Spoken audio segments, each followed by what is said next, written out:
नमस्कार। आज हम सुनने जा रहे हैं संतोषी माता की शुक्रवार व्रत कथा। आइए शुरू करते हैं। एक बुढ़िया थी, उसके 7 बेटे थे। 6 कमाने वाले थे और एक निकम्मा था। बुढ़िया माँ 6 पुत्रों की रसोई बनाती, भोजन कराती, पीछे से जो कुछ बचता वह 7वें भाई को दे देती। परंतु वह 7वां बेटा बड़ा भोला भाला था, मन में कुछ विचार न करता। एक दिन अपनी बहू से बोला, देखो मेरी माता का मुझ पर कितना प्यार है।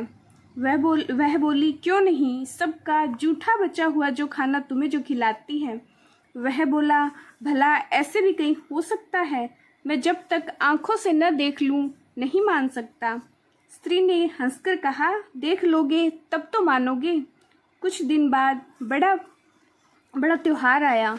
घर में 7 प्रकार के भोजन, चूरमा के लड्डू बने, पर बात जांचने को सिर दुखने का बहाना करके पतला वस्त्र ओढ़कर रसोई घर में सो गया और कपड़े में से सब देखता रहा। 6 भाई भोजन करने आए।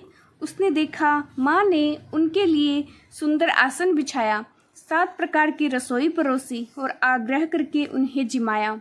वह सब देखता रहा। जब 6 भाई भोजन करके उठे तब माँ ने उनकी जूठी थालियों में से लड्डुओं के टुकड़े उठाकर लड्डू बनाए। जूठन साफ कर बुढ़िया माँ ने उसे पुकारा, कहा, बेटा 6 भाई भोजन कर गए, अब तू ही बाकी है, उठ ना, कब खाएगा। वह कहने लगा, माँ मुझे भोजन नहीं करना, अब मैं परदेश जा रहा हूँ। माँ ने कहा, कल जाता, अभी जा। वह चल दिया तथा घर से बाहर निकल गया। जाते समय पत्नी की याद आई। वह गौशाला में कंडे थाप रही थी। वहां जाकर बोला, हम जावे परदेश को, आवेंगे कुछ काल, तुम रहियो संतोष से, धर्म आपनो पाल।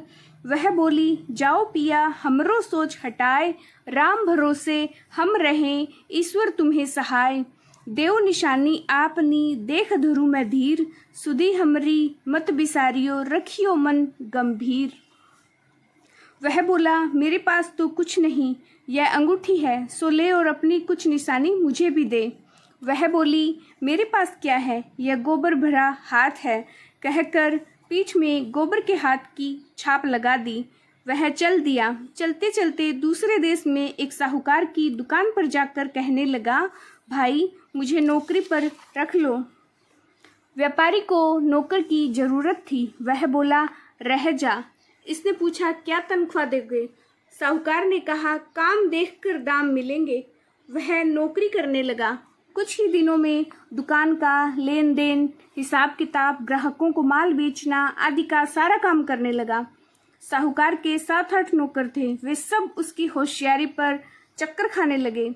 सेठ ने काम देखकर उसे 3 महीने में ही आधे मुनाफे का हिस्सेदार बना दिया। 12 वर्षों में वह नामी सेठ बन गया। पर बहू पर क्या बीती सो सुनो। सास ससुर उसे बड़ा दुख देने लगे।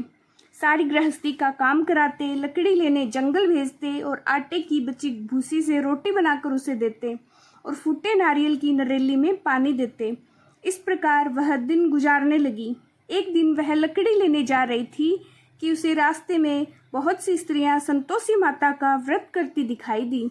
उसने वहां खड़े हो कथा सुन पूछा, बहनों तुम यह किस देवता का व्रत कर रही हो और इसे करने का फल और इस व्रत का विधान मुझे भी समझाकर करो, मैं आपका बड़ा उपकार मानूंगी।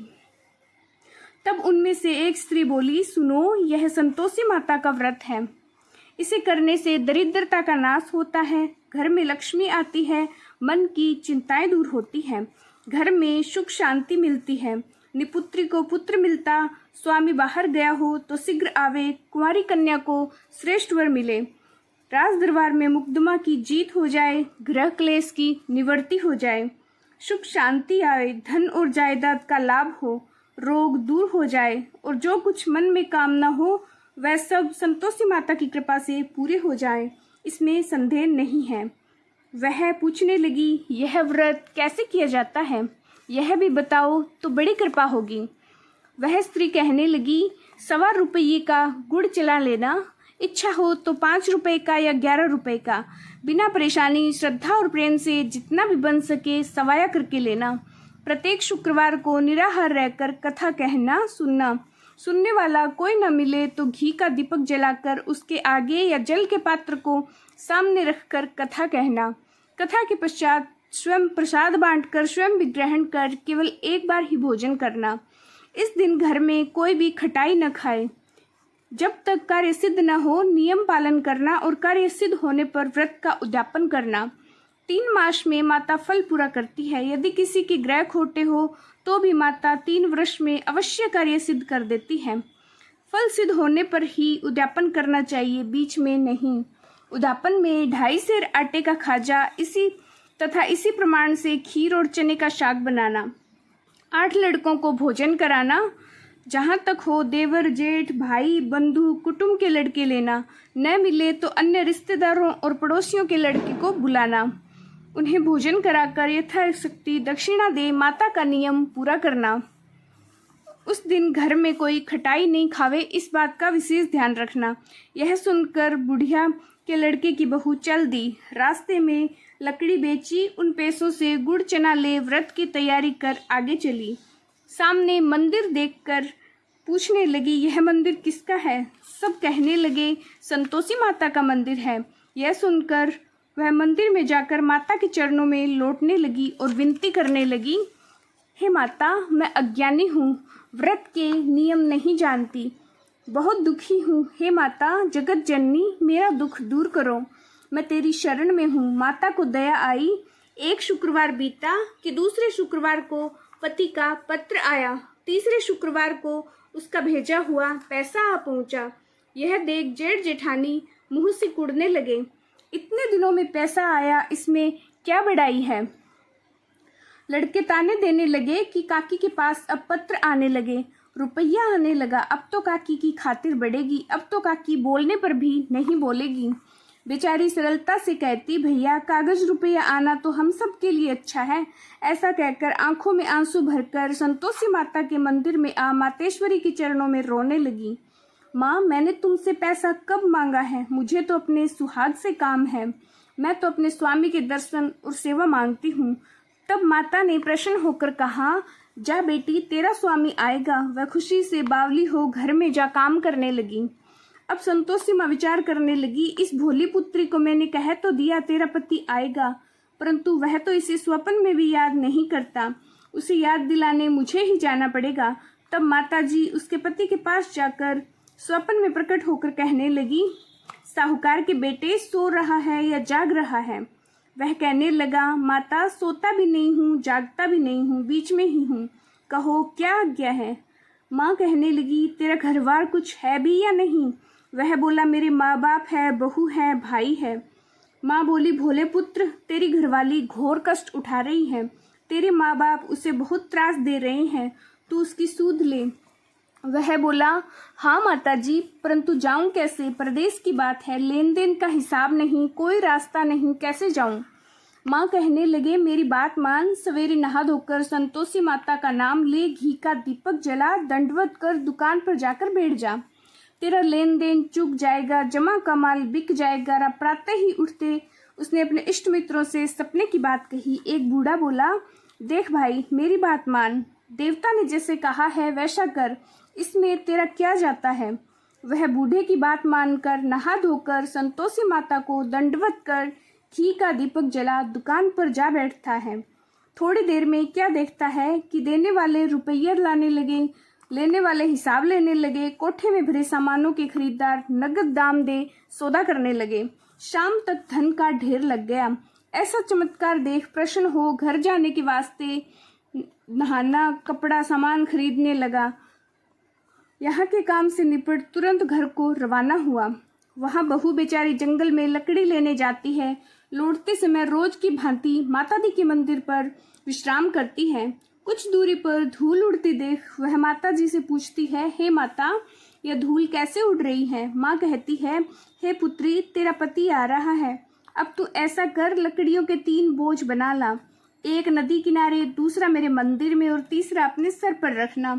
अपने पति को लकड़ियों का गट्ठा देख तेरे पति को लकड़ियों का गट्ठा देखकर मोह पैदा होगा, वह यहाँ रुकेगा, नाश्ता पानी बना खाकर माँ से मिलने जाएगा।